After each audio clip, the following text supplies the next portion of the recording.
Hello and welcome to the Spiraling Higher podcast, hosted by me, Sam, mindset and manifestation coach. And me, Gina, your biz and mindset coach. We're here to support you on your spiritual journey by bringing you intimate and raw conversations about healing, manifestation, consciousness, and spirituality. We hope this podcast makes you feel less alone as you become aware of your patterns and limiting beliefs to uplevel your life, manifest like a boss, and together, spiral higher.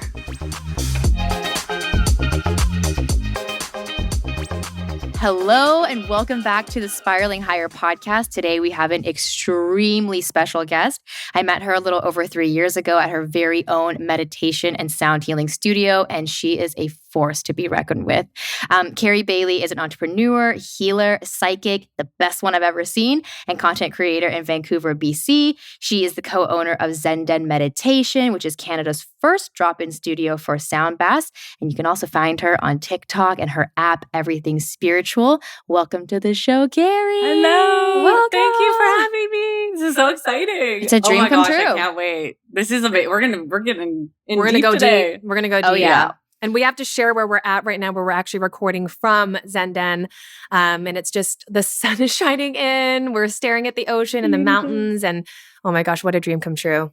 What a dream come true. Well, Thank you so much for having me. I'm so excited. You guys have a lot to fill me in. I know. Oh my gosh, there's so much to cover. I know. So for all the listeners listening, Gina and I have both done really deep intuitive readings from Carrie, which we'll get into later. But before we do that, Carrie, we're obviously sitting in your manifestation. There was a time in your life when you thought, I want to create a meditation studio, sound healing studio. And like you said, it's Canada's first drop-in meditation sound healing studio ever. So how did you download this vision? How did you go from idea to form? How are we sitting here right now? How did we end up here? How did you do that? Okay, so crazy. A psychic a long time ago was always like, you're going to have your own studio one day. And I was like, What? I want to be an actress. This is like way back when I was like 16. I would see her. And she even said, you're going to be a reader like me one day. She gave me my first tarot cards. And I was like, I want to be an actress, but these are fun, sure, whatever. I was like, it's never going to be a thing. Like everything else sounded good. Like she would always tell me all these things. If it wasn't for her, I would not be here right now. It was in Edmonton where I grew up, and she encouraged me after high school. Whenever there was a big crossroads, I was like, what do I do? All my friends are going into business school. Like, Yeah. I don't feel aligned with that, but like, you feel like you've got to go with whatever other people are doing. Of course. So I was like, ugh. We conform. Yeah. And I would always go to her. All right, what do you see for me? What should I do? She's like, business is going to come later in life. You're more creative. Get that done now. You go to Toronto because I see you eventually going to the West Coast. I see water. She's like, you're going to live by water. She's like, I see you having your own studio with an actor. She would tell me this. This is crazy And stuff. I was dating another guy at the time too for like long time. So I was like, some of these sounded nice. Him and I were on and off too. So I was like, this does sound kind of, but yeah. And then I moved to Vancouver eventually years later and saw another psychic. Same thing. I see you in a studio. You have your own studio. I was like, whoa. Wow. And then another psychic. 3 psychics said, you're going to have your own studio one day. And this other one that was on Granville and Broadway, Right. she said in Gastown. She's like, you're going to have a That's where studio we are in right now. Gastown. Yes. And so I would go and write it on my journal. And I knew that it was going to be a thing. I was like, I don't know how this is going to be, but it's going to be a thing. Why are all these psychics that don't know each other? Yeah. This is just crazy. And then I fell out of love with the acting thing. And I always kind of kept it in the back of my mind. That's why the TikTok thing gives me that kind of That alignment. outlet. I was Yeah. like, whoa. And TikTok was never a thing back in the day. So like this content creator stuff wasn't a thing, but I always had that kind of draw, that pull for like creating and like, Yeah. it's kind of a performance. Like TikTok, Yeah, it is. right? No, it is. Yeah. Yeah. So, and it's funny because I'm ADHD. So like 14 hours on set or like couple minute videos. I'm like, I'd rather just show up on TikTok. Totally. Totally. It's more my vibe. So it's just funny how the universe works. And yeah, it's crazy. With like the studio, I would write it down and I always would ask, what does it consist of? They couldn't figure it out. And I think that spirit didn't want to tell them. Yes. I had to step into it. So my early stages of sobriety, that's when it hit me.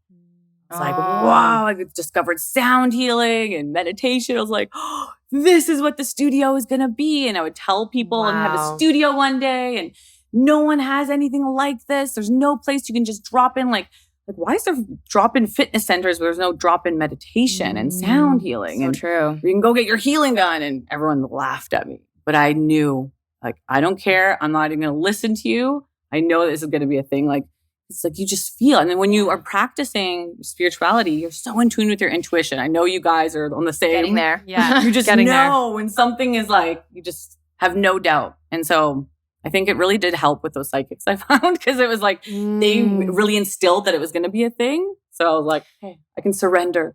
It's going to happen.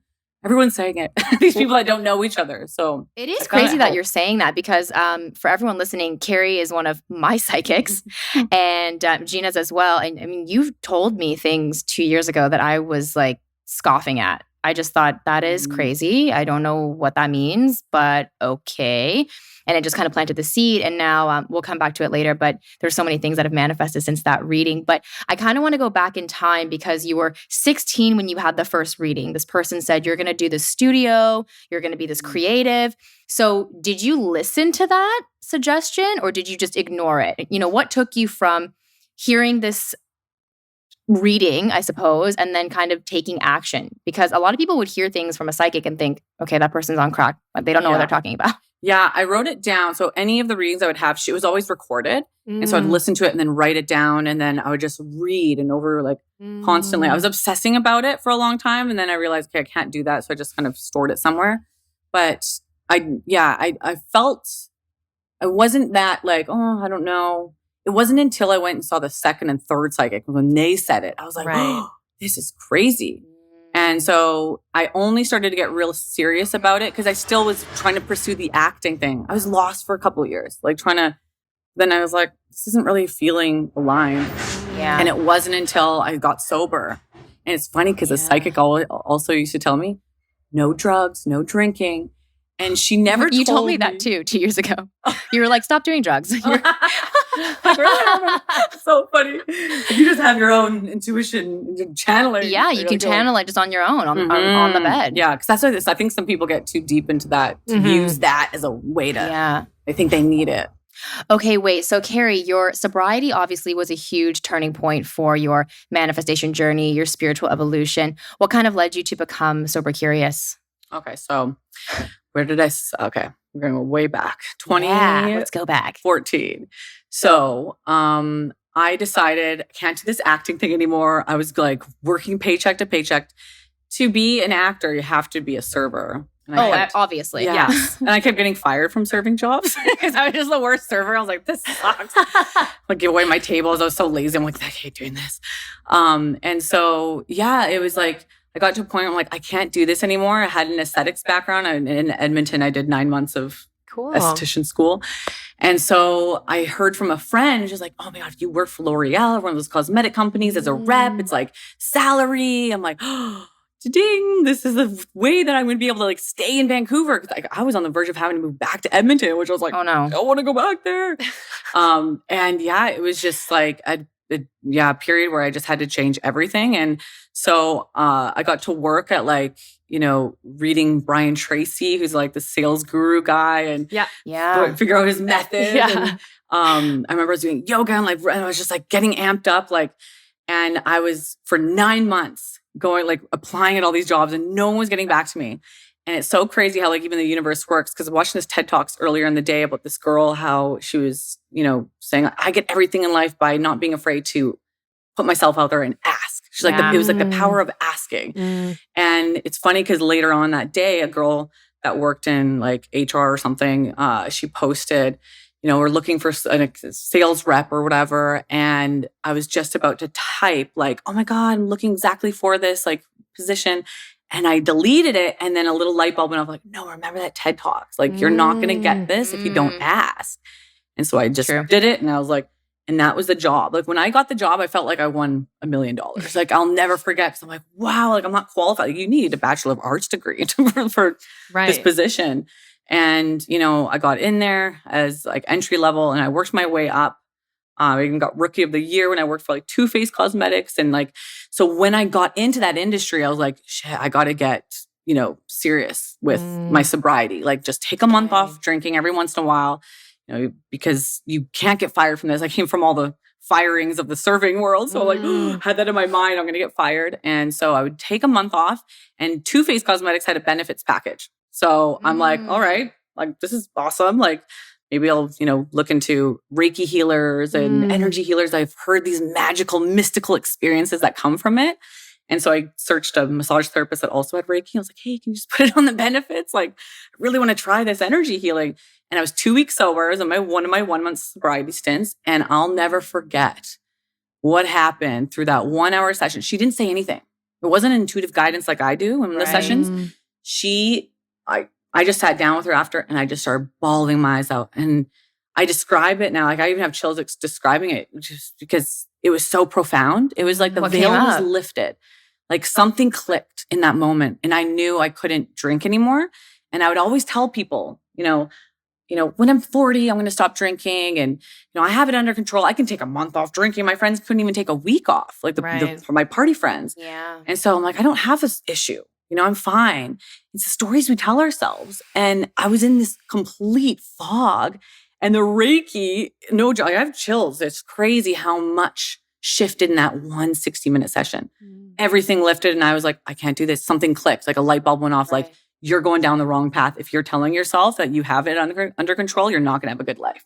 You're not going to manifest what you are destined, what the psychics told you, it's not going to be. And she always said, no drinking, no drugs. But she never really gave me, like, she would just kind of tiptoe around that. And that was the first moment I was like, oh my God, that's it. Like she meant no drinking, no drugs, or you won't get all these things that I'm telling you. What do you think you were drinking to avoid? Childhood stuff. Yeah. So yeah, I went through like pretty dysfunctional family, like upbringing. So it was definitely that I was like struggling with. And when I did ayahuasca, my 2 months of sobriety, I went back and did inner child work, like Mother Aya, like the plant medicine energy or whatever spirit took me into the inner child. Like I got this vision of me lying down in a bed, my back in my home. And that's where I would always lie down in my bed at night crying. And so I went there, and it was just like tears just started streaming. And I was like, what is happening? Right before that, I was just like this beautiful. I was like, wow, so much love. Mother Teresa must have felt like this on a daily basis. And all of a sudden it turned dark, and I was back in my room. I was like, no, what happened? Like Mother Aya was just like, all right, we're getting you ready for this. Back. And it was so powerful. And that's why it inspires me to do inner child work through the sound baths, because it's so powerful. And that's what I've discovered in all these, I read so many like manifesting books, or I have read, and a lot of them don't talk about like the healing that you should heal, right? Sam and I talk about that all the time. Well, what's crazy is like my entire business really is about, like if I had a mission statement, it would be, you can only manifest to the degree at which you heal. Because you are still energetically blocked. There's an unmet need that happened in childhood, and then you're trying to fulfill that by manifesting something. But that's still attachment. That's still saying, oh, that over there, when it comes here, then I feel good. But then you're in energetic opposition. And so the only way to clear that block and get back into energetic alignment really is to go back into the child and realize, when did I believe I needed this? When did I believe I didn't even have this, right? Because it's always a feeling that we're not energetically compatible with because of the childhood trauma. And so one of the things that Gina and I always say is like, all healing is inner child healing. I swear, like every time I have to heal something, it's always like, so true. I'm holding the 13-year-old version of me. I'm holding the 6-year-old version of me. It's always these versions that are getting reactivated in my current body, right? So because time doesn't exist, they're like, all the versions are here with us. Yeah.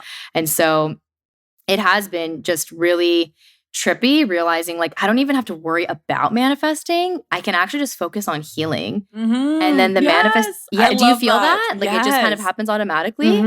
So when you became sober, is that kind of what opened up for you? You had to start looking back into the childhood and. Yeah. And it's so funny. I love that that's such a good point, because I feel like that's where a lot of people go wrong. It's like they focus 100%. So much on, man, how do I get there? I'm like, you're obsessing. You're talking about it. Like, let it go. You've planted the seed. Now just focus on unblocking. Because that's one thing, like talking about the intuitive, going back to that, like because I use my hands with Reiki to like tap into the energy field.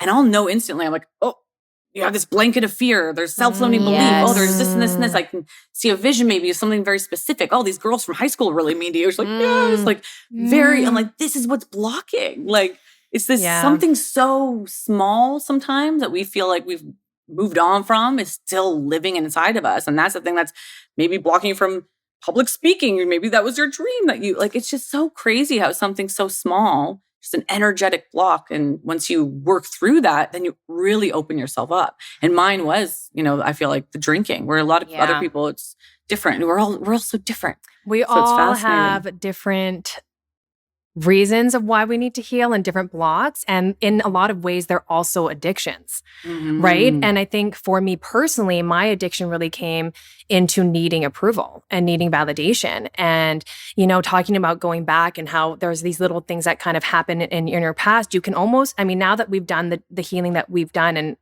I'm just like, oh my God, there's so much more to do. But you can see the pattern of how many times it showed up. And once it's actually infused into your brain and circuitry, it's like, then, through your teenage years, you're just continuously repeating the pattern. Even right now, I have the awareness, and now I can actually witness how often the patterns are coming up over and over. And I love the whole inner child talk, because I think what I'm also learning now is that there's also like inner adult stuff that we need to heal. That's kind of now what I'm learning is I can go back to my 30-year-old self, or even my like last week's self, and kind of picture where I might have another block there. So I think a lot of times when things come up, you kind of just have to ask, when was the last time I felt this, or where is this coming from, or what version of me really is needing to be heard right now? Oh, definitely. So on that note, do you feel like a lot of that stuff for you continues to come up now that you have obviously overcome a lot of it? Yeah, I feel the sobriety, I feel like it's like such a old or like a past life. Like it's like I don't have cravings. I don't, have urges or anything. And that's one thing, that's why I'm like, I need to get this healing. Because I would actually, in my early stages of sobriety, I would go to AA meetings. Right. And I'll never forget just sitting there and see these elderly people like, I think about drugs or no, drinking. I think about alcohol every single day. Still, and all. I've been 10 years sober. I'm like, oh, I don't want to be that. I'm like, no, there has to be another way. Like, And so I was like, there's, I've heard about ayahuasca. I've heard about all these healing modalities. So I went deep. Like I was drinking like reconnective healing, theta, emotion code, ayahuasca, like San Pedro. And I was like getting deep in the spiritual world, and just like, it was crazy how much just shifted, and like my whole life. And I was so extroverted too. And I was like, I live for the party. Like I'm the last one standing. You're a Sagittarius. Yeah. And so I'm completely like, I'm like kind of more even introverted now. It's weird. And like, that's so not in my nature too. And yeah, it's like everything's changed. And I do feel that part really, obviously the healing, it's like, it's never ending. Like there's stuff still, and even like past relationships. And I step into some things like, oh, this is so fun. Like the cord cutting. Yeah. I remember like I was introduced to that a couple of years ago. I was like, what is this cord cutting? But it's so crazy. So love it. Andrew and I were just like newly dating, and I always want to call him by my ex's name, who I had broken up with like 6 years prior. And anytime I would get in a fight, I'd want to say his name.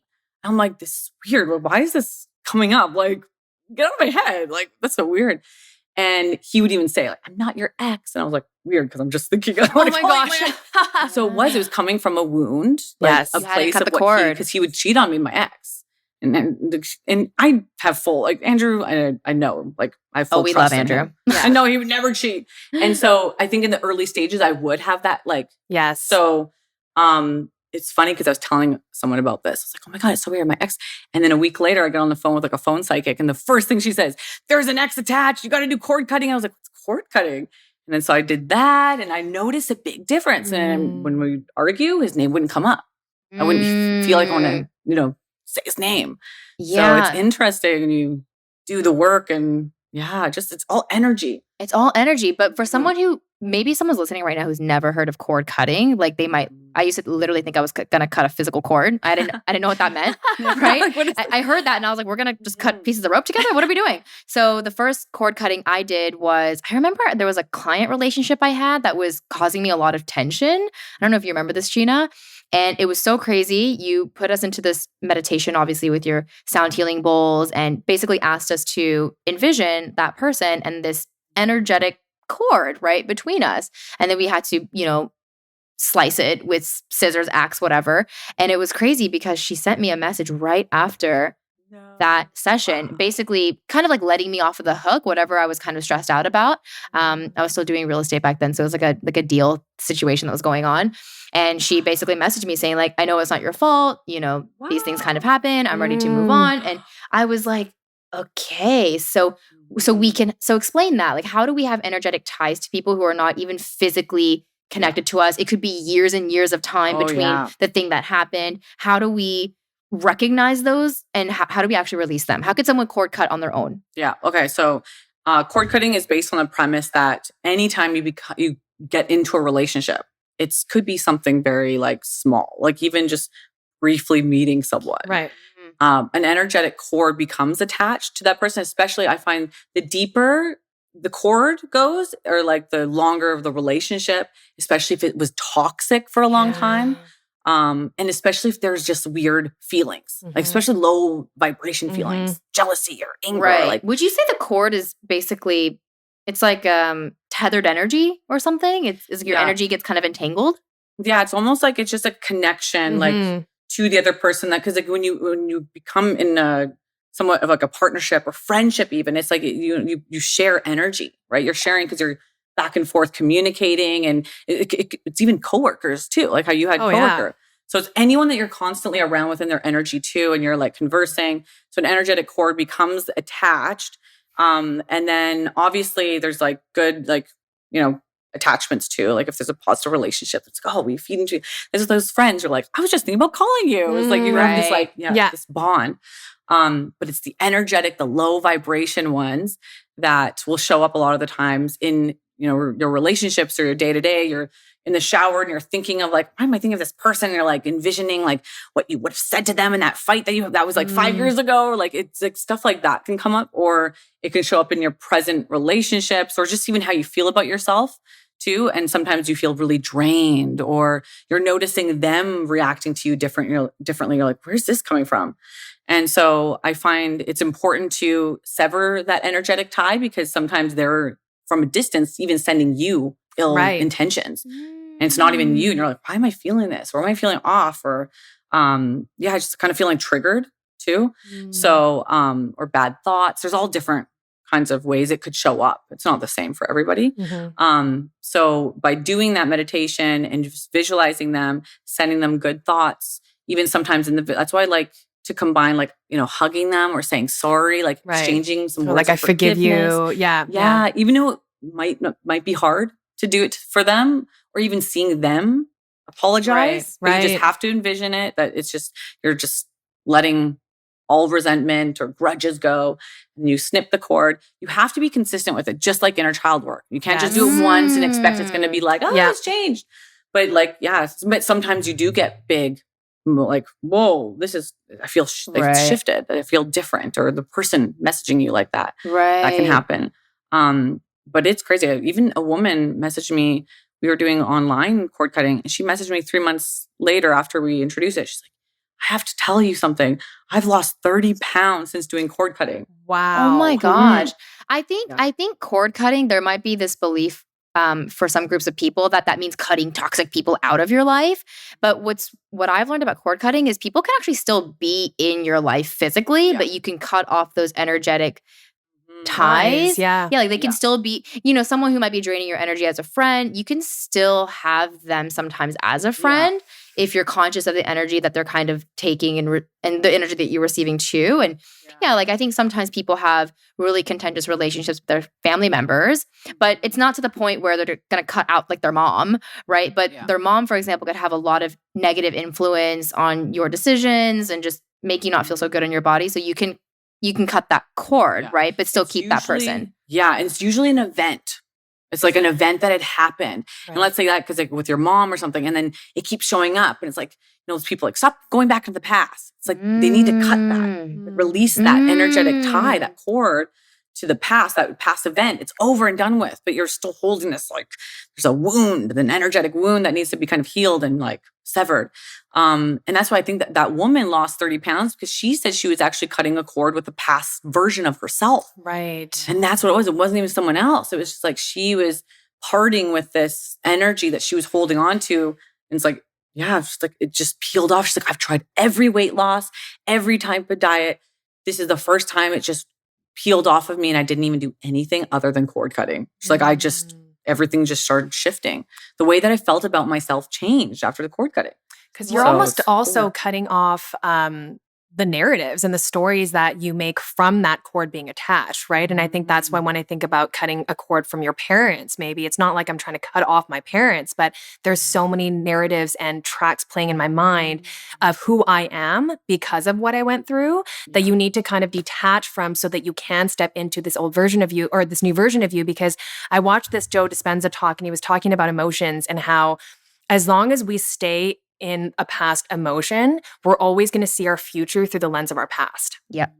And so that for me is why the cord cutting thing has helped me so much, because I have consistently just kept cutting from, like you said, that old version of you. You can even be cord cutting from you, right? And just from, like I said, these old narratives that you don't want to be attached to anymore. Like I don't want to operate from that space anymore. So really just detaching from that allows you and gives you that permission to now be a new kind of you, not the you that had all this trauma from the childhood. And I think sometimes we get stuck in those stories of I'm the kind of person who always gets angry. Like I've talked about this on the podcast before. I just thought that was like my personality. Or I thought it was part of my personality to always be nervous to show up. So I was like, well, that's just who I am. And so when you can cut that tie, you're now able to almost envision like a whole new you know? And so I like how you mentioned that you have to keep cutting the cord, because that actually recently I have cut cords with some people, and they keep coming into my energy field, and the thoughts, it's like these crumbs of them are left in my life.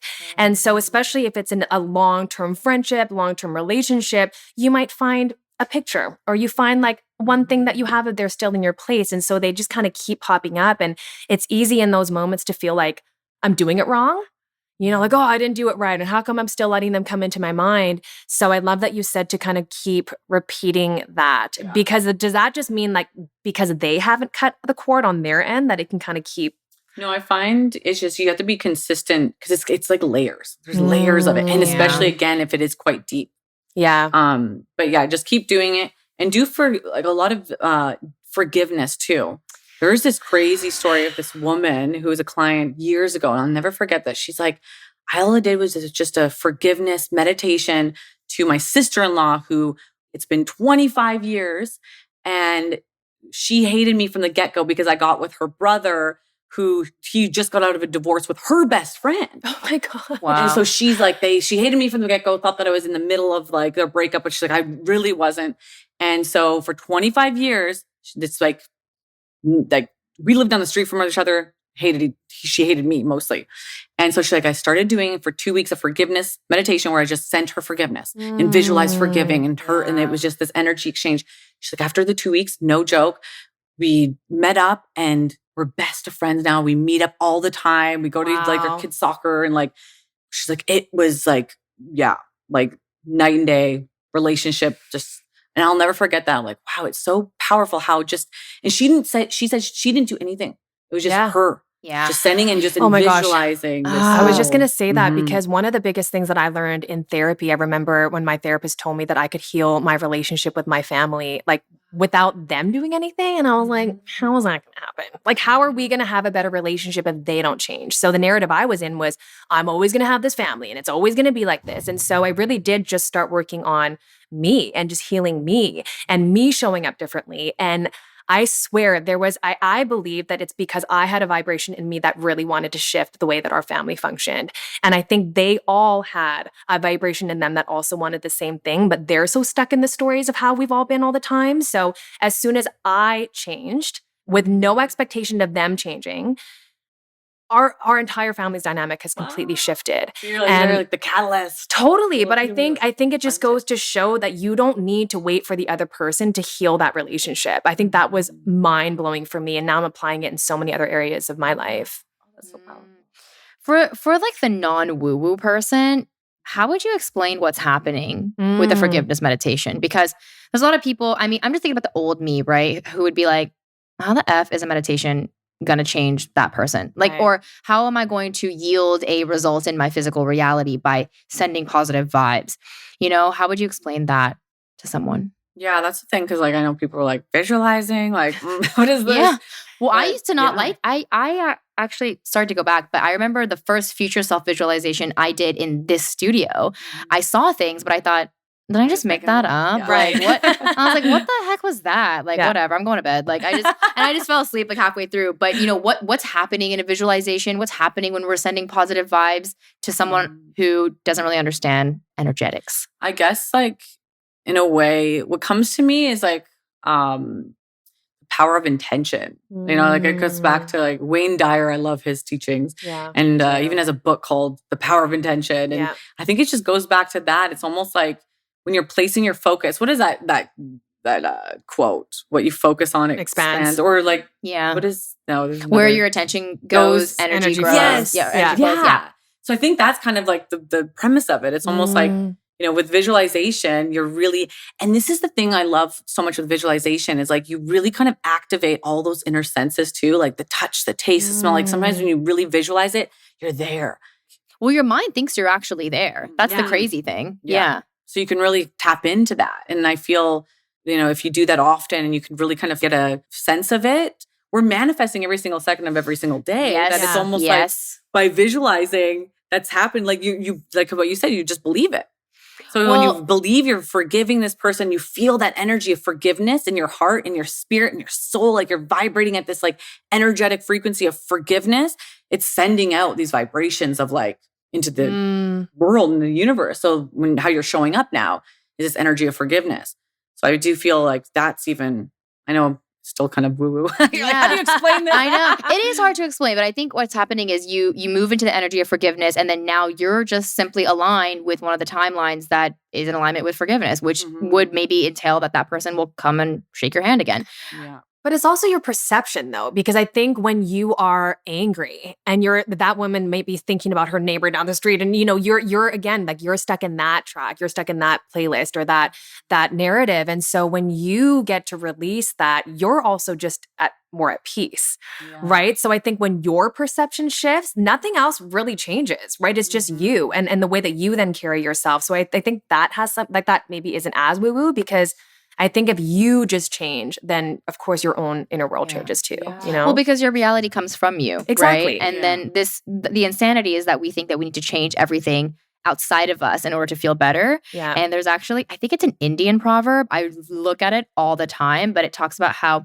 if you had a smudge of dirt on your face and you looked in the mirror, you wouldn't go wipe the mirror. Right. You wipe your face, right? But in that sense, we do this in our physical reality. We feel bad inside. We're mad at that person. We're mad at our job. And then we're like, don't worry, I will fix this by making that person act a different way or by changing my job situation or by moving. And of course, those things can spark new feelings, sure. But they're not getting to the root. They're kind of covering up the symptom, but they're not going deeper and figuring out, okay, why do I feel this way in the first place? These are not actually feelings based on their actions or that job situation. It's actually just your thoughts about those things. And so I think when you bring in the forgiveness piece, basically you're just allowing yourself to just release those thoughts. Well, you're stopping cleaning the mirror and you're actually wiping your face off. Yeah, you're wiping your face. You're cleaning your face. Yeah. That's I crazy. love that. That's so true. I'm So scared true. of that. I really like it. It's such a good proverb. Well, Carrie, you're also a psychic. A really effing good psychic. And my story really mirrors a lot of yours where I think I saw 3 psychics, you included, and all 3 of you told me very similar things about one of my past lives, which by the way, I don't know if you resonate with this, but I now understand to be more like simultaneous life because there is no past or future. Everything's kind of happening right now, which is very trippy and hard for my brain to understand. But those are lives that could be happening sort of concurrently with what's happening. And then you had told me that I could kind of call upon those versions of me, those lifetimes for like lessons here. And so I remember you had said that I had been a chief some sort of elder, some sort of like wise older person who was kind of passing down stories. And I find that really strange because now in my coaching programs, I'm not this wise, Indian chief, but I am, passing whatever wisdom I have to these people who are looking to learn and grow. And sometimes I'm wondering like, oh, is that what Carrie meant by being able to kind of channel that? How would you explain to someone a past life, a simultaneous life, and how can we kind of call upon those in the present? I feel like, I don't know if this is correct, but I feel intuitively because I also tapped into a past life of what I had previously, even with Andrew. I saw this vision in a sound bath one time. And I get this message through that whatever we didn't finish in the past life or even what we were doing, like there's like, we have to complete in this life. And it's funny because my vision actually I got, I've never done heroin in this life, but I got a vision of myself dying from a heroin overdose. And Andrew was there and we both shot up and I died. And it's weird because I've always had a connection to the 1970s era. I'd always like look at my mom's like, I don't know, I felt growing up. So I died in 1973 and then Andrew died in 1979. I got very weird. Yeah. And then I saw a vision of what we looked like. And we called each other like Donald and Daisy, like little nicknames. And we lived in California. And I was like, no wonder every time I go to California, I've always loved California. And whenever Andrew and I have gone, it's always been magical, like the best trips ever. So it's weird. It's very like strange. So I do feel there is, and we loved sound. Like we loved festivals, like music festivals. And so it was like in that lifetime, we were supposed to do something like this, like healed from our drug addiction, but we didn't. And we failed and died. And so this lifetime is like, no. And he's sober too. And so it's all, and we're doing what we're supposed to do. So you're completing it now. I do feel like lifetime. you're to bring in kind of what you were also embodying and your purpose in that lifetime. You're like supposed to weave it into this lifetime. I'm so curious about this intuitive ability that you have. And Sam and I have talked about this before, because I do think that everybody has the ability to access that. But you and I think in our session, we talked about that too, of how it requires such deep self-trust. Because like Sam, sometimes I meditate and I get like a download or I get these thoughts and I'm like, is that just me like saying what I want to hear? Yeah, but that's your mind just like butting in, right? Because I think like, obviously, Carrie, these things come from like subconscious, like undetectable realm, like the non-thought realm. So how do you get them? Like how do you receive them? How do you make sense of like these pings and things that you get? Because I think a lot of people wouldn't trust them. I would always feel like it started out when I was younger. I was very clairsentient. So you either you're really strong in one of the clairs, like the feeling. Maybe you see a lot of visions or hear the audible. I didn't know that there was two. Oh yeah, there's I think 6. Oh, there's clairaudience, which is clear hearing, clairvoyance, which is clear seeing, clairsentience, clear feeling, claircognizance, clear knowing, and then there's the scent and the taste, which I can't remember the names. So people will get like smells. And actually that's happened a couple times where I like woke up and I smelled like an old lady's perfume. Okay, wait. I think that's me. That's me. Wow, like I'm you smell things. Yeah, I'm like a weird smeller. Yeah, I'm the feeler. Yeah. You're the feeler and I'm I smell everything. I'm so weird. Way. Yeah. Wow. I can smell like the energy of like a place. Like, oh, that's so cool. When I land in a new country, I'm like right. No, there's no joke. One of the first time Sam and I hung out, we went. I mean, she told me she loves trees. I'm like, okay. So we go on this walk to Stanley Park, and I have a photo of her literally going up to the tree and bringing it into her nose and just like sniffing it, like over and over. And I was like, I mean, I guess it smells good, but she was just like taking the deepest inhales and was just like going from tree to tree. Well, yeah, so that makes so much sense. Medicine man, like sheep, like he's probably like very herbs and all that kind of right. Maybe. Maybe. Oh my God, that is hilarious. That's so wild. But yeah, how do you actually turn what you download, because what you're downloading is not in thought form, right? It's like pings and like it's funny because like I always have had a little bit, but I found once I became a Reiki healer, that's when it was like just unlocked, right? And then because it was so crazy, so my first vision in a Reiki class, we would do like Reiki groups, circles. And this one woman, I was down on her feet, giving her a Reiki healing, just had my hands just like, holding her feet. All of a sudden I see this cowboy on a boat. I was like, why am I seeing this? It was very quick. And that's the thing. People think that visions, you are like right in, it's literally even a thought form. It's almost like if you just close your eyes right now and you envision what your bedroom looks like, you can envision in your mind's eye. It's like that. People always think it's like this. Sometimes it's really clear. Sometimes it is almost like, whoa, what was that? It was really quick. And I was like, I have to ask her. This is so weird. Why would I see this? And so I asked her after, like, do you want to know? Something came up. She was like, yeah. I'm like, oh, I saw a cowboy. She's like, that's my son. He wears cowboy hats all the time. And I was like, does he have a boat? It's like, no. And she lived on the island and she would come back every once in a while. Like, so a couple months later, she came back. I was like, how are things going? She's like, oh, we bought a boat. I was like, oh, he's going to be on that boat. That's crazy. So it started being like that. Like you'll notice your gifts will come through. You have to be consistent again with your practice. I did so many Reiki healings, so many different people I was touching.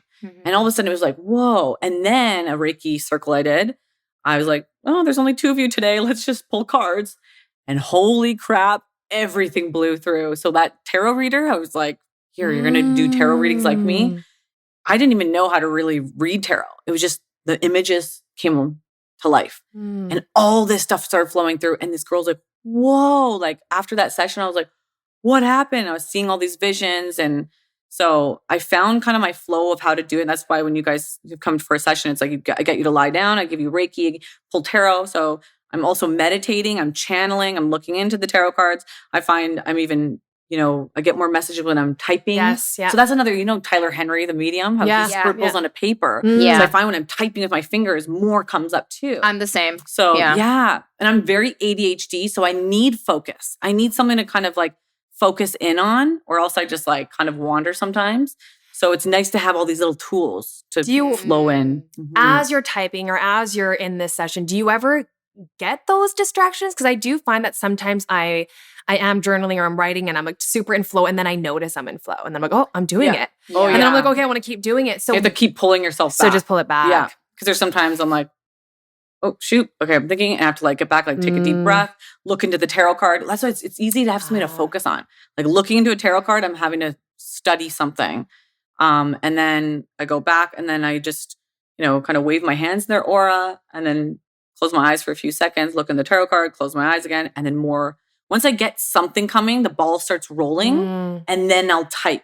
And I find meditation is key too. I'll meditate before the sessions just to ground and tune in, and then stuff will fly in. And just random things, like I get a lot of animals, just random like why am I seeing this like porcupine? Like, all right.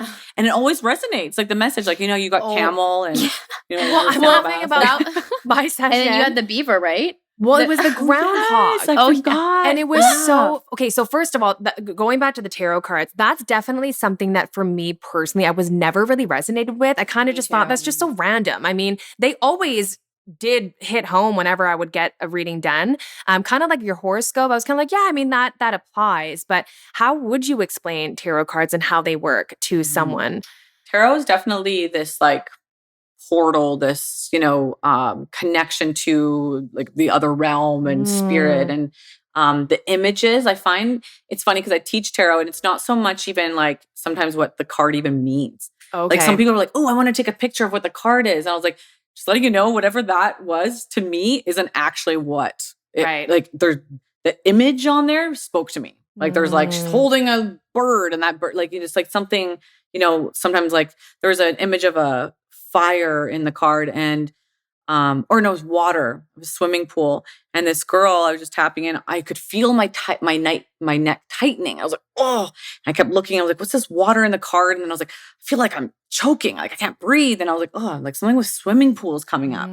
And so I asked her after, she's like, oh my gosh, I drowned twice when I was younger in a swimming pool. I was like, oh, you have this block still. Like, this is weird. And the card wasn't about drowning in a swimming pool, the tarot. So you really do have to kind of trust your intuition. So, if you feel like, oh, I don't know how to read cards, just play around. And the very first exercise in my tarot class is to get them to read the cards. And they're like, what? You haven't even got into it. Like, just read it.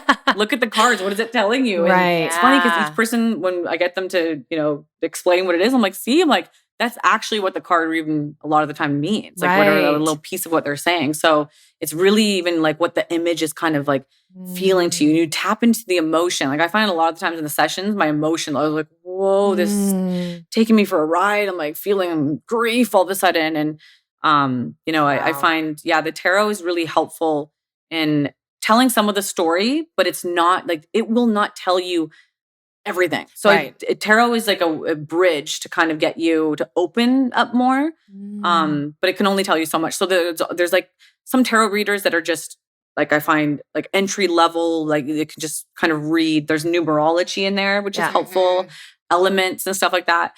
But I find the intuitives that can go deeper is when you're really channeling, coming up with like, I'll be like, oh, Los Angeles is coming to me. A girl's flying out of her seat. Like, did you just say that? I'm like, that's not in the cards. Like, that doesn't say Los Angeles anymore. Like you were telling me like your grandmother's here and all this stuff. And I was like, did we pull the grandmother card? And And you were like, no, it's not there. Yeah. And like, like even like the book thing, I was like, that's not in the cards too. Oh like, my goodness. Yeah. So I did a reading with Carrie 2 years ago. We'll just circle back to that. And I basically just laid down and you did your Reiki, you pulled the cards around me. And then I think I laid there for about an hour just wondering what was going on. Because like I didn't know what to expect. I was just trusting it. I was like, okay, I'll just lay here. And then I got up and then you were like, you had like really wide eyes. You were just like, okay. You were like, that was a lot. And then you were like, let's go through it. And then you had your whole message typed out on your phone that you were kind of like, it was like a channeled message. And then we went through all the tarot. And one of the things that you had said, you started off by saying, do you write? And I was like, I mean, like, yeah, like for myself, it's something I like to do. Yeah. Okay. Yeah. I guess I write. And you were like, you're supposed to write. You're going to actually write a book and it's going to be channeled information. It's going to like help the masses is what you said. And I was like, okay, that's weird. Like I was experiencing so much doubt. It reminds me of like your first psychic session with at 16, you were like, okay, that's weird. And then literally less than 2 weeks ago, I manifested a book agent and I'm pretty sure I'm signing with her. And so this book is coming through, but it's just like, how do you explain to someone and even to me, like, how did you know that? Like, where did that come from? It's funny because I think, in the vision, I'm like, I saw you writing on your bed and you're like, I'm really writing on my bed now. And that's what I do now. But how did you see into my future and how are you also careful with telling people things about future, right? Because if you know, then it's kind of like what Gina was talking about. Then you're kind of using an idea even from the past to kind of predict your future. So how do we stay open? It just feels like it goes through my body like a very, like the claircognizance, like I just know this, and it just goes in so much of like, this is their part of their purpose. And it feels, so a lot about intuition actually is something that you'll recognize in your own journey. So the feeling of like me knowing this studio is going to be a thing one day, it gave me that feeling of like, this book is going to be like, it makes me, it courses through my body where I get excited. Like, and I know that's an intuition. I'm like, whoa, she's supposed to do this. Excitement, Yeah. And I can feel it. And I'm like, whoa, this is like, and then when you're like, whoa, this is something I've wanted as a child, but like I'm not writing now. And I'm like, whoa, see, like a lot of the times I find it's like something that you even have felt as a child or a dream that you maybe once had. That was like an idea. Well, that was my dream as a child. Like I literally started writing as a child and I was so weird. Like I had like all these like quotes around like my bedroom and I was like in writing competitions and until some limiting belief just got lodged in there and was basically like, oh, like, yeah, like it's really hard to get published or writing is not a real job. It felt like, okay, yeah, you can write as a creative hobby, but that's not going to like make money. And so I just didn't question that, just stored that. And then it's been funny because some fear came up actually when the book agent reached out because it was like butting against my limiting belief about being able to be a writer. And so I think that's what happens with all of people's manifestations. It's like, it's not that your manifestation is not possible. It's colliding with your inability to believe in a reality where like such thing could happen based on what you've been told, based on what you've witnessed or not witnessed. And now having seen this psychic vision come to life, I'm just realizing, okay, there are things right now, and Gina and I talk about this all the time. There are things right now that I literally cannot physically, like mentally imagine happening for me because the future is unknown. And Yeah. every time we're trying to know it, we're just remixing our past. Yeah. Which is insane. I feel like there's some things that you're not supposed to know too. It's like almost like when the psychics were like, you're going to have a studio. Every single psychic said, I'm going to have a studio. And I'm like, what does it consist of? Yeah. I was like, tell me what They're to like, do. that's for you to find out. Yeah. Like, and I'm glad. Like once I finally stepped into it and discovered it myself, I'm so thankful that they never did tell me.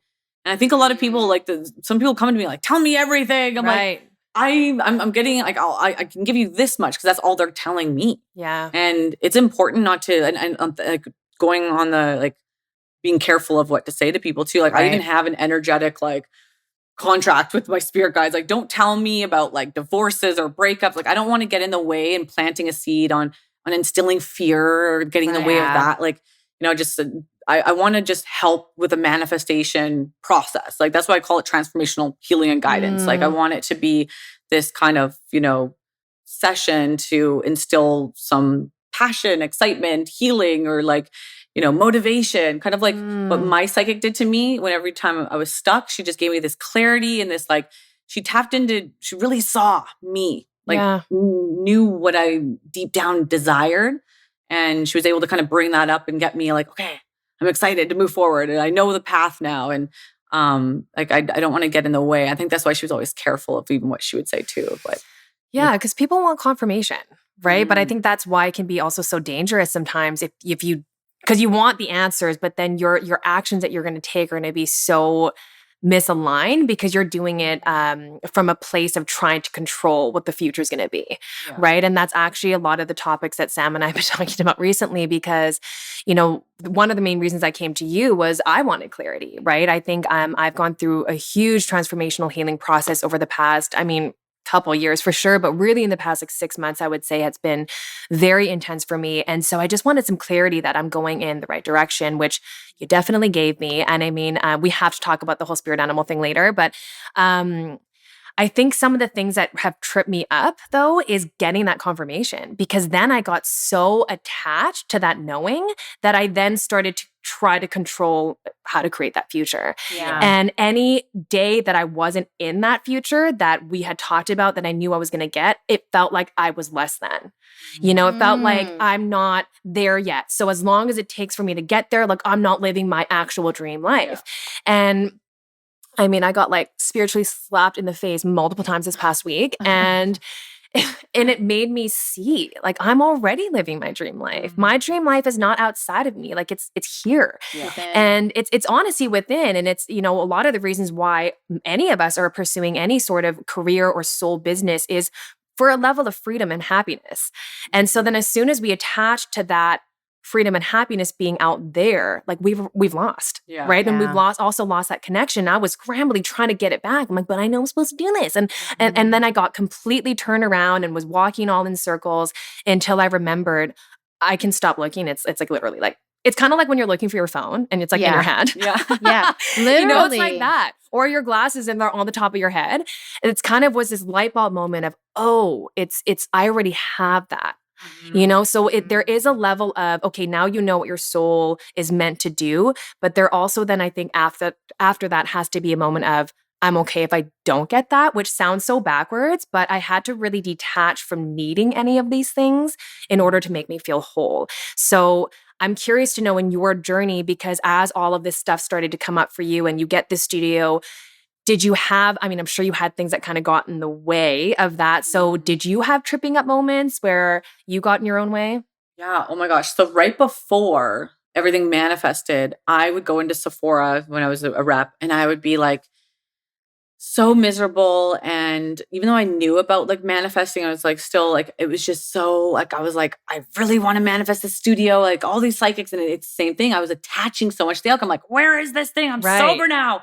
Where's my relationship? Where's this business? Like, and I was so attached. And I was like trying to figure out, okay, I'm going to move to Coquitlam, get a 2-bedroom studio. Okay. I don't want to move to Coquitlam though. I'm like, oh, that's just like, I don't know. And it's funny how we always want to be somewhere where we're not right now. Yes. We keep looking. We're like, now is what's next. Yeah. Yeah. It's like we manifest it. All right. What's next? Like even when I manifested the studio and then my relationship, it's like, what's next? Like, why can't we just be happy once we're there? Like wherever we are, just be happy, be present. And that's what, like, it's part of the whole steps in manifesting. You have to be present and enjoy, the present moment in order to be surrendered anyways. Yeah.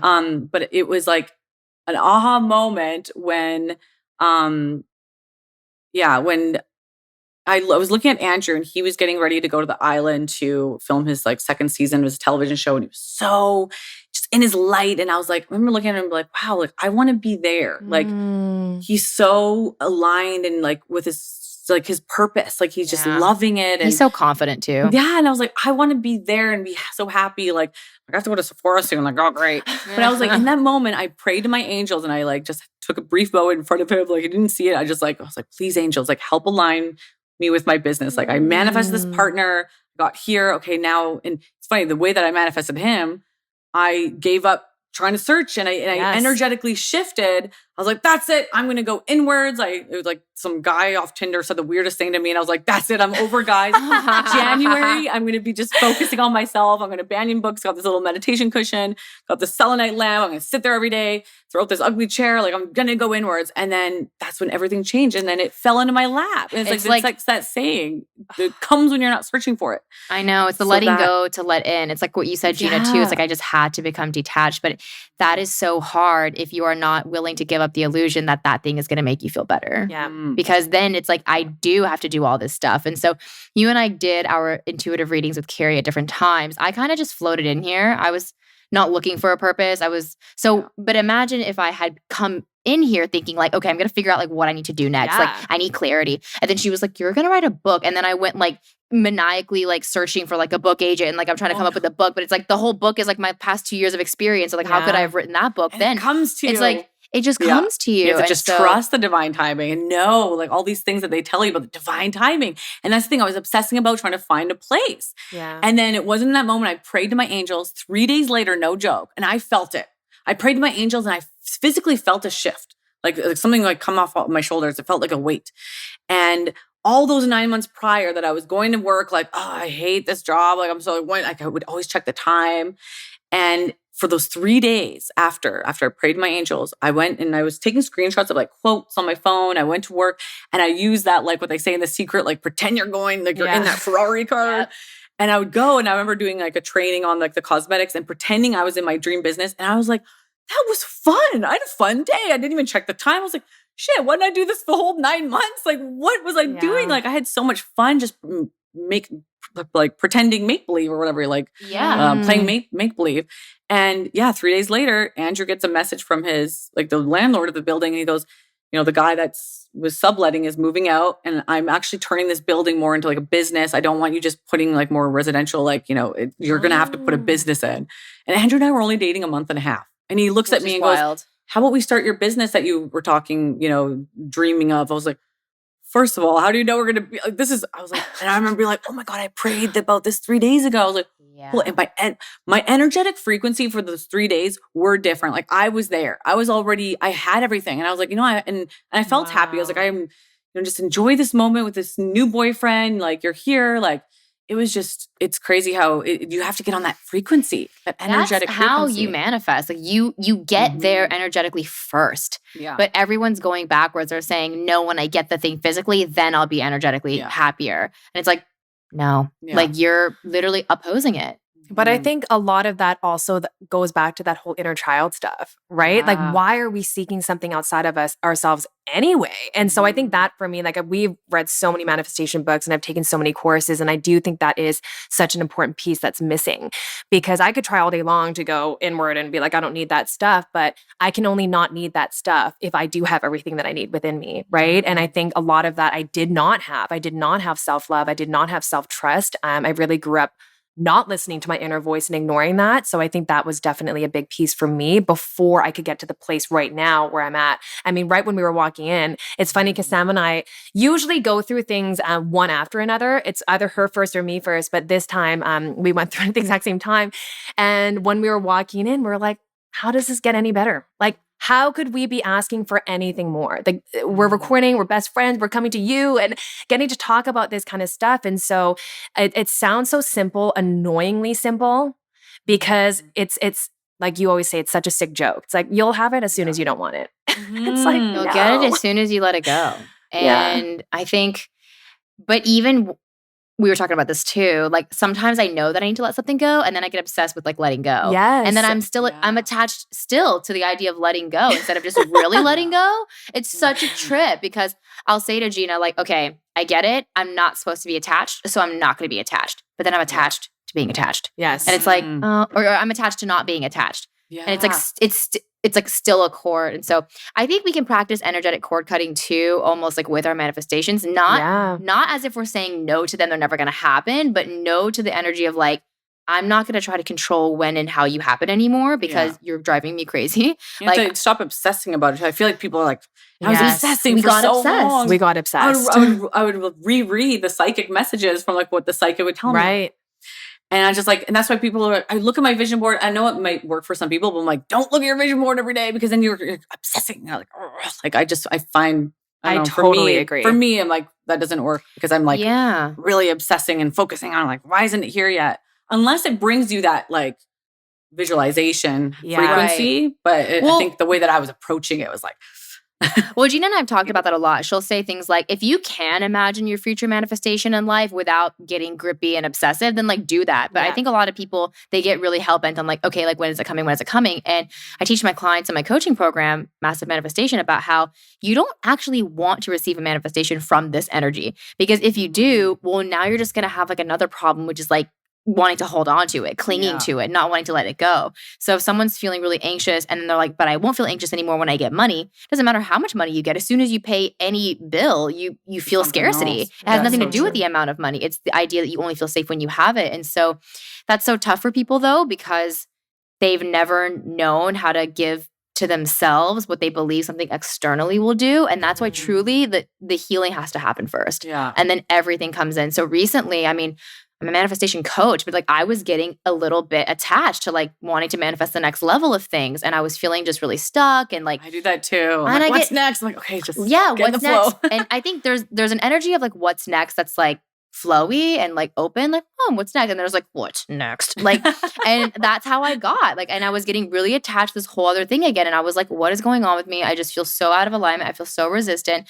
And then I just had to like remember like, I can feel this way now. You know, I reminded myself today that I don't need anything physically to change before I give myself permission to have a feeling, which is the only thing we want from our manifestations. And then boom, you're just energetically right in alignment then again. And then whatever action you take yields such a higher, better result almost because all the other actions you were taking were so futile from this like energetically scarce place. But when you take action from, I know it's going to happen, I'm not even worried about it. Maybe actually something better is going to happen. So whatever, I'm just going to release this.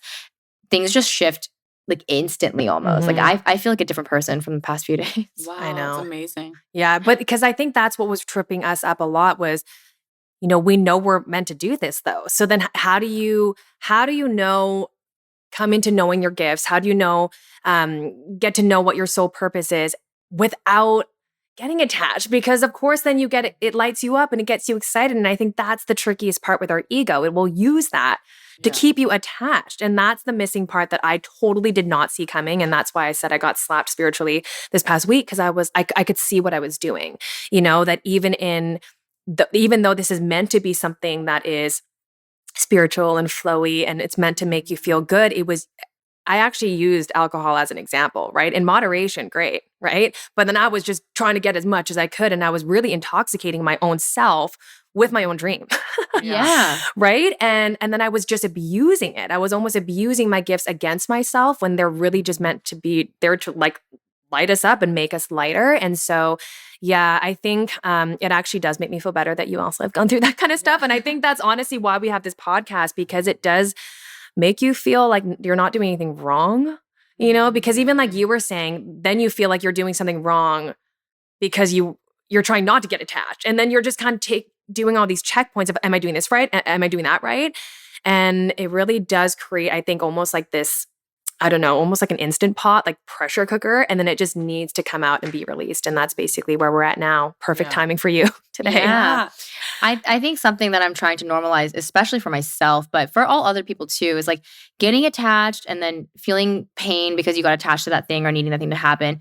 and then letting it go and then attracting. That's just the cycle of literally spiraling higher. It's like it's just going to happen. Like even you with this incredible studio and the boyfriend that you manifested. I still remember you telling me about how you had written down every single thing that is Andrew. Like, I'm like, what he sounds like. Crazy. And like you have these beautiful things in your physical environment now, but there's always more to manifest. And that's not a moral failure. It's just, there's just more. And it's easy to get attached to what you've already manifested. But I think that the universe is constantly pushing us to just let go because there's more. Like, don't hold on to it. Constantly having to keep going. Like, pull myself back. Right. Like, I'll get attached and obsessed. And I find a lot of the times it's almost like the expectations and I'm looking too far ahead. So I have to like, just be present. Just enjoy the journey. Enjoy where you're at. Like, you're like, we have to get there fast. We have to get to the finish line. Like, you know, I think we put too many expectations too. Yeah. It's almost like when we manifest something, it's like, all right, it has to be like this then. Yeah. All right, this came in. All right, it's going to be like this. And like, just the trust, like, just go with the flow with it. I remember, And even when ZENDEN happened, I remember having this fear come over me. Yeah. Like when it happened, I was like, holy crap. Like, this is crazy. This is something I've been dreaming of. I'm like, oh my God. Like, and I actually got scared for a couple of weeks. Yeah, when it's a big thing that manifests, you get scared. You're like, what do I do now? Like, what's next? It is such a trip getting a really big manifestation because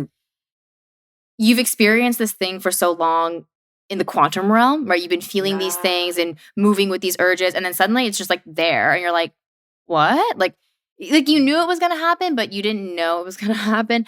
And then I think the fear comes up because now you're like, well, now I have to like keep up with it. I have to maintain it. I felt like the pressure on like, I'm like, I don't even have what's further than this. Oh no. Yeah. Like, and I didn't have a vision of like the next. So I got scared. I was like, oh, shit, like what's next? I don't know. Like, Totally. I got to go back to the drawing board now. And I was like, and it's funny because Eckhart Tolle has a manifesting kind of like workshop or course or whatever I took. And there's this one piece I took from him. He's like, just once you get there, like, just enjoy for a while. You don't need to like, we're always having to go back to the drawing board and do more and do more and do more. It's like, just enjoy it. Don't feel like you have to dream more. Just like be present for a little while. And then you'll feel when it's next. Yeah. Time to kind of start, drawing more.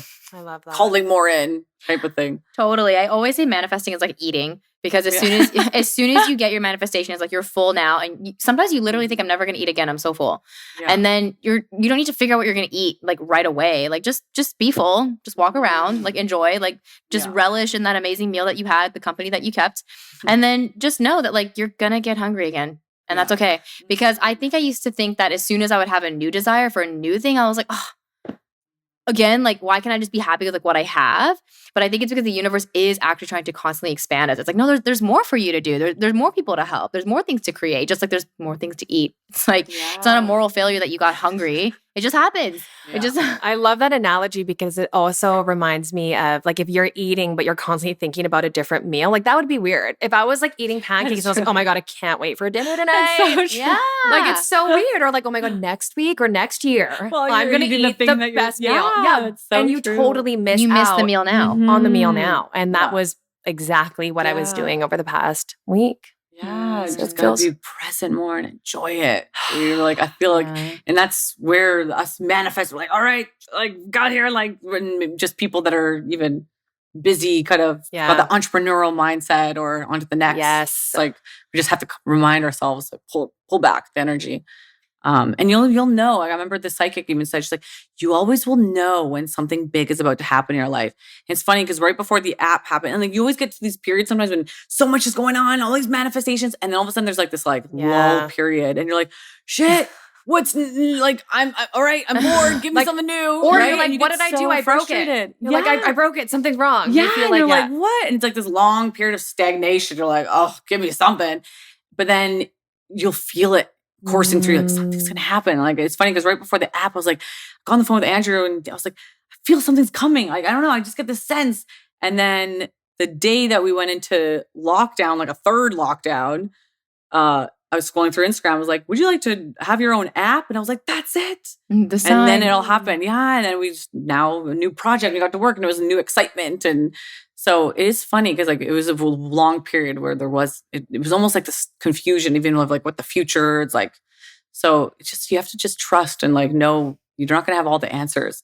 And you're like not supposed to. your thing might not have arrived yet to give you the next piece. Cause I started even worrying. I was like, what do we do? All these like closures, and what are we going to do with the studio? And our whole plan was to, even open another. Like it was just, and it's funny because I energetically wasn't feeling connected to it. My body, and I was starting to feeling bad. I was like, oh shit, like this is a dream I had of owning a studio. And now I'm kind of feeling disconnected, like COVID and all the changes and stuff. But I was like, but I think it was the universe was preparing me for something different with the app and stuff. And now it just, I feel good. I feel settled because I was getting a little worried, like, what's next? And I felt a little confused. So it's funny. It's like, we just have to, instead of panicking, like, just take it, speak with the universe, speak to your guides, go for a psychic reading. I find that helps and get some clarity. Yeah. Well, I think a lot of us, we just freak out when we don't know what we're going to do next, because we've only ever felt safe because we knew what we were going to do next. Yeah. But safety is not in the doing of the next. It's really just, I find that I feel the most safe when I finally exit my mind and just like live in the present, and we don't feel safe when we project bad things happening in the future. You were going into like, what about these closures? And like, what about this? It's like, how do I figure it all out? How do I? And it's like, you can't. That's literally so out of your hands. And so my safety comes back to me as soon as I'm like, okay, I'm sitting on a meditation cushion right now. Like, I'm okay. Right. And sometimes like, I see so many people having panic attacks and I'm like, you're just on a couch right now. Like I totally get that what they're feeling is valid. And I've been there too, but realizing that I'm just reacting to like what I think may or may not happen, not actually what's happening. Mm-hmm. Yeah. That's one of the things I remember you said to me in this past week is that, we're trying to solve a problem in the future from now. It's like, but that hasn't even happened yet, And one of the quotes that really helped me over the past couple of weeks is uncertainty is the only certainty there is. And so when you just can easily let go. You're like, I'm just literally forcing something that is just never going to happen. And that really helped me.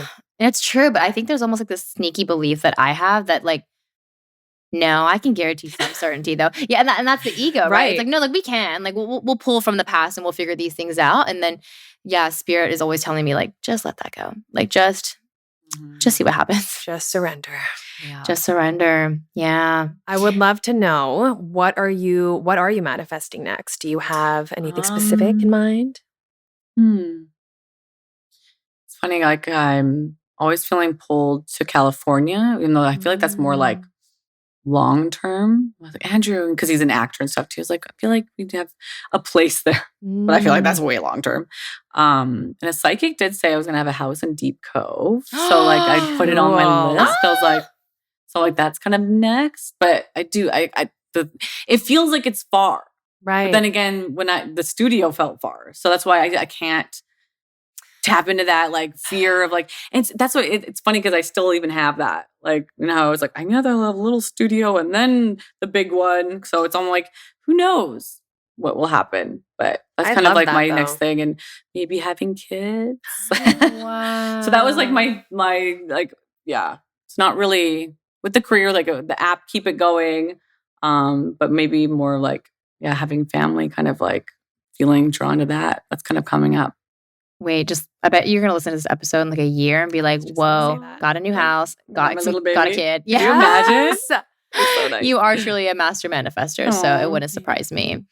And then our final question to you is, obviously our podcast is called Spiral Higher, which is all about spiraling through our old issues, wounds, and triggers to higher levels of consciousness. So is there one particular spiritual lesson that you've had to consistently spiral through? And if so, what is that? Spiral through as in like, is it as in the sense basically of like keep relearning it? Yeah. The thing that comes to me, I'm borderline personality disorder. I have like that's something I have to constantly, work with, and you can't take medication for it. So it's like emotions, right? Kind of like very reactionary. Like, what's the word? Reactionary. But I find it's like I have to constantly pull myself out into. I've struggled with depression since I was younger too. So I do find like, even though I'm doing these practices and teaching, like I have to constantly pull myself out of depressive states and like these like highs and lows. And it's like with the healing, it's like you're never going to be 100% healed. You constantly have to like, I do a couple steps forward and sometimes I do a couple steps back. And I have to constantly like, okay, I know the tools. I have to, meditate. Like I find like working out, the fitness is huge too for, my moods, eating healthy. And even if I have a couple days where I fall off, just take those couple days and, get back on track. So it's like almost like I have to constantly work through, these like with depression, it's like a chemical imbalance. It's like something I've been thrown at me since like young. So I do feel like, with the mental health stuff is like, don't be ashamed and, embarrassed or whatever, like hide from these things. Like know that it's like, just recognize that you have them and work through it and push through, and if you fall off a little bit, then just have the tools, like know the things that work for you and just keep, like, what is that? Yeah, come back, just return. What does that say? It's like, get yourself back up and try again. If at first you don't succeed, just get up and try again, right? That reminds me of the Aaliyah song. Are you guys too young to know that? No. I love that song. I love that song. One more last question. Where can people find you? Yes. ZENDEN Meditation. If you're in Vancouver, come visit us for in-person classes, workshops, private sessions. We've seen that private session with me. Yes. Called Transformational Healing and Guidance, and ZENDENmeditation.com. And we have an app. If you're not in Vancouver, you're not local, hit us up on the Apple App Store or Google Play. It's called Everything Spiritual. Oh, or TikTok, Everything Spiritual. That too. She does a lot of awesome live events on TikTok, which are also awesome, and sound healings on TikTok, which I just plug in my headphones and go deep, which is so amazing. Thank you so much, Carrie, for your time today. We can honestly talk forever. This is so fun. So much fun. Yeah, we'll have to have you back on. And to all of our listeners, please leave us some comments, send us some messages of what you learned from this episode. We would love to hear from you. And thanks for coming on today to Spiral Higher with us. Bye. Bye. Thank you so much for listening to this honest conversation. We hope it brought you peace, clarity, and a little bit further along your spiritual journey. If you loved this episode, it would mean the world to us if you left us a 5-star rating and review so we can bring you more conscious conversations, spiritual topics, and guests. Here's to spiraling higher.